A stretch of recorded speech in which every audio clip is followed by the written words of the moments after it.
Tuig 1991 natukod ang transmitter sa ABS-CBN sa Mount Kitanglad sa Bukidnon.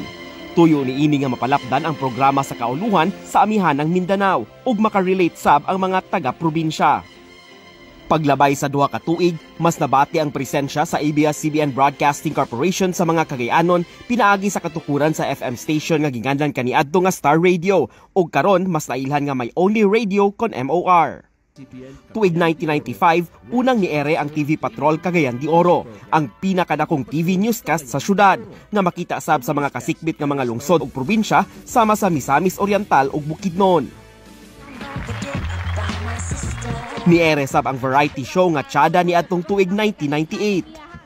Nagisundan sa TV Patrol Caraga ni atong tuig 1999. Kinisab ang unang tighatod og balita sa Caraga Region. Dunga ni ini ang TV Patrol Iligan nga nahimong tingog og dangpanan sa mga residente sa Lanao provinces.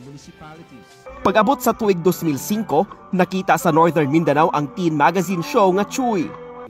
Tuig 2007, nag-usa og puwersa ang ABS-CBN Cagayan de Oro ug ABS-CBN Iligan sa mas kipakusog na TV Patrol Northern Mindanao. Pag-abot sa tuig 2008, niere sab ang pinakaunang morning show nga Pamahaw Espesyal. Makita kini dili lang sa Northern Mindanao ug Caraga kung dili lakip na sa Zamboanga del Norte. Ug sa samang tuig, niere ang magazine show nga mag-TV na ato ni.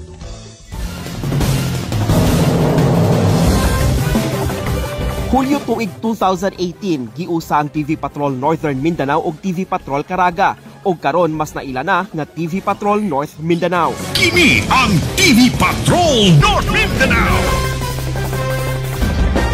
Sulod sa katuigan, nanguna ang ABS-CBN sa mga special coverage sama sa festival ug mga public service.